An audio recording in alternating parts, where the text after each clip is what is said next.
మనం థియేటర్‌లో చూసి ఫిదా అయిపోయిన మన ఫేవరెట్ సినిమాల్లో కొన్ని సీన్‌లు అసలు మనకి కనిపించలేదని మీకు తెలుసా? లెంగ్త్ ఎక్కువైందనో, లేక సినిమా ఫ్లో దెబ్బతింటుందనో డైరెక్టర్లు కొన్ని అద్భుతమైన సీన్‌లని ఎడిటింగ్‌లో లేపేయడం జరిగింది. అవేంటి? అవి ఉంటే సినిమా ఎలా ఉండేదో ఈరోజు డిస్కస్ చేసుకుందాం. ఈ డిలీటెడ్ సీన్స్ అన్ని మీరు బయట చూడకపోవచ్చు. పోతే వేరియస్ సోర్సెస్ ద్వారా ఈ డేటా మొత్తం కలెక్ట్ చేసి ఈ వీడియోలో మీ ముందు పెట్టడం జరుగుతుంది. So let's start the video. Number 1, Pushpa the rise. ఒక సీన్ లో పుష్పరాజ్ కి మొదటిసారిగా పెద్ద మొత్తం డబ్బు వచ్చినప్పుడు తన తల్లిని ఒక పెద్ద బట్టల షాప్ కి తీసుకెళ్లి ఊర్లోనే ఖరీదైన చీర కొనిస్తాడు. ఆ సీన్ లో డైలాగ్ ఏంటంటే, అమ్మా ఈ పుష్పగాడు తగ్గేదేలే, నిన్ను మహారాణిలా చూసుకుంటా, ఈ చీర కట్టుకో. ఈ ఊర్లో ఏ పెత్తందారుల పిల్లలు కూడా ఇలాంటి చీర కట్టుకోకూడదు. ఈ పుష్పగాడి తల్లంటే అందరికి కళ్ళు సెదరాలంతే. దానికి పుష్ప తల్లి, ఎందుకురా నాయన ఎంత ఖర్చు, మనకున్నంతలో ఉంటే చాలదు. ఇప్పుడు పుష్ప, ఉన్నంతలో ఉండడం కాదమ్మా, ఉండాల్సిన రేంజ్ లో ఉండాల. సో ఇటువంటి ఒక కన్వర్జేషన్ ఉన్న సీన్ ని సినిమా నుంచి లేపేయడం జరిగింది. ఈ సీన్ ఉండుంటే వాళ్ళిద్దరి మధ్య ఒక మంచి కన్వర్జేషనల్ అండ్ బ్యూటిఫుల్ సీన్ అయి ఉండేది. ఎందుకంటే వీళ్ళిద్దరు బాండింగ్ ని ఎస్టాబ్లిష్ చేసే ప్రాపర్ సీను సినిమా మొత్తంలో ఉండదు. పోతే ఈ సీన్ సినిమాలో ఉంటే పుష్పరాజ్ కి తన మదర్ కి ఒక మంచి సీన్ అయ్యేది. తన తల్లిని ఏ లెవెల్లో తను చూడాలనుకుంటున్నాడు, అసలు తన మొండితనం వెనుకున్న మోటివ్ ఏంటనేది ఇంకా బాగా జనాలకి ఎస్టాబ్లిష్ అయ్యి ఉండేది. నెంబర్ 2, రంగస్థలం. ఈ సినిమాలో కుమార్ బాబు, సిట్టిబాబు మధ్య కొన్ని మంచి సీన్స్ ఉంటాయి. ఆ సీన్స్ చూసినప్పుడు చాలా బ్యూటిఫుల్ గా అనిపిస్తాయి. పోతే వీళ్ళిద్దరి మధ్య ఉన్న ఇంకో మంచి సీన్ ని సినిమా ఫ్లో కి అడ్డం పడుతుందని కట్ చేసి పక్కన పడేశారంట. ఆ సీన్ ఏంటంటే, ప్రెసిడెంట్ గారి ఆగడాల గురించి కుమార్ బాబు సీరియస్ గా ఆలోచిస్తూ చిట్టుబాబుకి ఒక విషయం చెప్తాడు. పోతే మన చిట్టుబాబు సౌండ్ ఇంజనీర్ కాబట్టి అది వినిపించుకోకుండా ఆ సీన్ ని కంప్లీట్ గా కామెడీ చేసి పడేస్తాడు. కుమార్ బాబు, ఒరే సిట్టి, ఈ ఊర్లో మార్పు రావాలరా.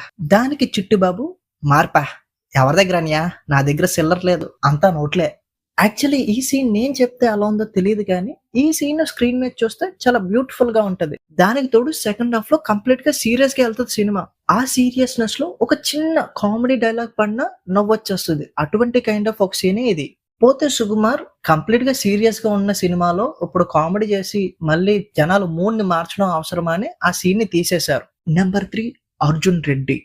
అర్జున్ రెడ్డి సర్జరీ చేయడానికి వెళ్లే ముందు తనను తాను అద్దంలో చూసుకుని, అదే కంప్లీట్ గా తాగేసి సర్జరీ చేసిన తర్వాత చాలా పెద్ద గోల అవుద్ది కదా ఆ సీన్. ఇప్పుడు అర్జున్ రెడ్డి అద్దంలో చూసుకొని చెప్పే dialogue, I'm a surgeon, I'm not suppose to be high, but today my pain is bigger than my profession అని ఒక డైలాగ్ ఉంటది. ఇది అర్జున్ రెడ్డిలోని ప్రొఫెషనలిజం మరియు అతని పతనం మధ్య ఉన్న ఘర్షణని పర్ఫెక్ట్ గా ఎలివేట్ చేసే సీన్ అయి ఉండేది.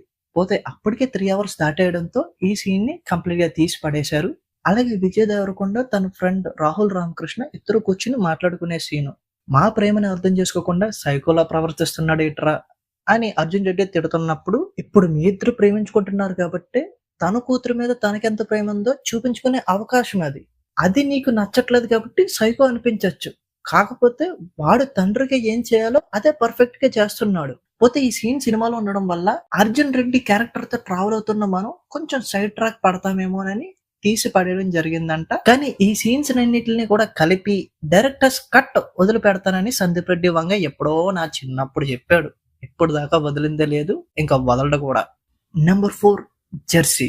Nani Arjun character train station లో సెలబ్రేట్ చేసుకున్న తర్వాత తన కోచ్ దగ్గరికి వెళ్ళి తన భయం గురించి చెప్తాడు. ఆడుతున్నప్పుడు గుండె ఆగిపోతుందేమో అని భయం లేదు సార్, ఆడకపోతే నా కొడుకు ముందు నేను ఓడిపోతానేమో అని భయంగా ఉంది.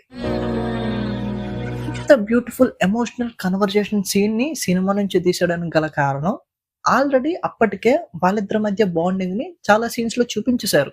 మళ్ళీ ఇది రిపిటేటివ్ అవుతుందన్న కారణం అండ్ క్లైమాక్స్ లో రివీల్ అవ్వాల్సిన సస్పెన్స్ ముందే రివీల్ అయిపోతుందన్న ఇంకో కారణంతో కూడా ఈ సీన్ ని సినిమా నుంచి లేపేయడం జరిగిందంట. నెంబర్ 5, మహానటి. సావిత్రి గారు తన కీర్తి శిఖరాగ్రంలో ఉన్నప్పుడు ఒక చిన్న నటి ఆమె కారు వైపు అసూయగా చూస్తుంది. దానికి సమాధానంగా సావిత్రి గారు ఇచ్చే రియాక్షన్, ఆ అప్కమింగ్ యాక్టర్ చెప్పే డైలాగ్ ఏంటంటే, ఎప్పటికైనా నేను కూడా ఇలాంటి కార్లన్నీ తిరుగుతాను. దానికి సావిత్రి గారు, ఈ కారు కొనడం సులభమే అమ్మా, కానీ ఇది ఆగకుండా నడపాలంటే వెనక చాలా కష్టం ఉండాలి. అది ఉన్నప్పుడు ఈ కారు ఇచ్చే సుఖం కంటే బాధ్యత ఎక్కువగా కనిపిస్తుంది. బ్యూటిఫుల్ సీన్ ఇదైతే మాత్రం. సావిత్రి గారికి తన ఎదుగుదల పట్ల ఉన్న స్పష్టతను, ఆ హోదా వల్ల ఆమె అనుభవిస్తున్న ఒత్తిడిని ఈ సీన్ కంప్లీట్ గా చూపించుండేది. పోతే సినిమా లెంగ్త్ పెరుగుతుందన్న ఆలోచనతో ఈ సీన్ ని డిలీట్ చేసడం జరిగింది. నెంబర్ 6 ఆర్య 2. ఆర్య తన స్నేహితుడు అజయ్ కోసం ఎంతకైనా తెగిస్తాడని మనందరికీ తెలిసిందే. అయితే అజయ్ తనను తాను వాడుకుంటున్నాడని తెలిసినప్పుడు ఆర్య స్పందించే ఒక సీన్ ఉంటది. అజయ్, నువ్వు నా కోసం ఇదంతా చేస్తున్నావంటే నువ్వు నా బానిసవు అని అర్థం.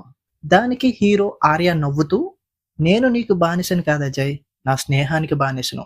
నువ్వు నన్ను వాడుకుంటున్నావని నాకు తెలుసు. నాకు నీ మీద ఉన్న ప్రేమ కనిపిస్తుంది అని డైలాగ్ ఉన్న ఒక సీన్ ని సినిమా నుంచి తీసేయడం జరిగింది.